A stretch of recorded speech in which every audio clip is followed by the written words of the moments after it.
নমস্কার, আমি হরিশঙ্কর বন্দ্যোপাধ্যায়। আমার এই ইউটিউব চ্যানেলের সমস্ত দর্শকবৃন্দকে স্বাগত জানাচ্ছি। আশা করি আপনারা ভালো আছেন, সুখে আছেন।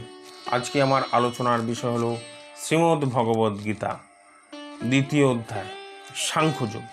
প্রথমেই বলে রাখি, আমার এই চ্যানেলটিকে যারা এখনও পর্যন্ত সাবস্ক্রাইব করেননি তারা আমার এই চ্যানেলটি এখনই সাবস্ক্রাইব করে দেবেন এবং পাশে থাকা বেল আইকনটি ক্লিক করে দেবেন।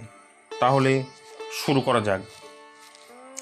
শ্রীমদ্ ভগবদ্গীতা দ্বিতীয় অধ্যায় সাংখ্যযোগ। সুখে দুঃখে সমে কৃত্বা লাভালাভৌ জয়াজয়ৌ তত যুদ্ধায় যুদ্ধস্য নৈবং পাপম ব্যপসোসি। অনুবাদ: সুখে দুঃখে লাভ ক্ষতি ও জয় পরাজয়কে সমান জ্ঞান করে তুমি যুদ্ধের নিমিত্ত যুদ্ধ করো, তাহলে তোমাকে পাপভোগী হতে হবে না।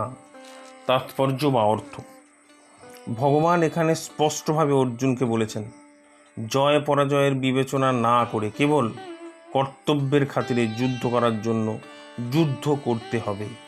কারণ ভগবানের ইচ্ছা অনুসারেই এই যুদ্ধ আয়োজিত হয়েছে।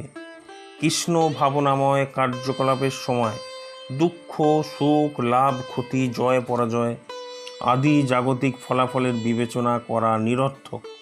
কারণ ভগবান শ্রীকৃষ্ণর জন্যই যে কর্মই করা হোক না কেন তা জাগতিক ফলাফলের অতীত। সে সমস্ত কর্মই অপ্রাকৃত কর্ম।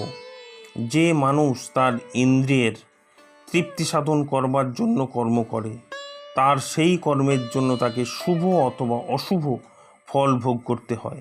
কিন্তু যে মানুষ ভগবানের সেবায় নিজেকে সর্বত্রভাবে উৎসর্গ করেছেন, তার কারো প্রতি কোনো কর্তব্য আর বাকি থাকে না এবং কারো প্রতি তার কোনো আর ঋণও থাকে না। স্বয়ং ভগবান ছাড়া আর কেউ তার কর্মের ফলাফল নির্ধারণ করতে পারে না। সাধারণ অবস্থায় প্রতিটি কর্মের জন্যই মানুষকে কারো না কারোর কাছে কৈফিয়ত দিতে হয়, কিন্তু ভগবানের সেবায় নিজেকে উৎসর্গ করে কর্ম করলে আর সেই বন্ধন থেকে আর বন্ধন থাকে না। আজকের ভিডিওটি এখানেই শেষ হলো। আবার দেখা হবে পরের ভিডিওতে। নমস্কার।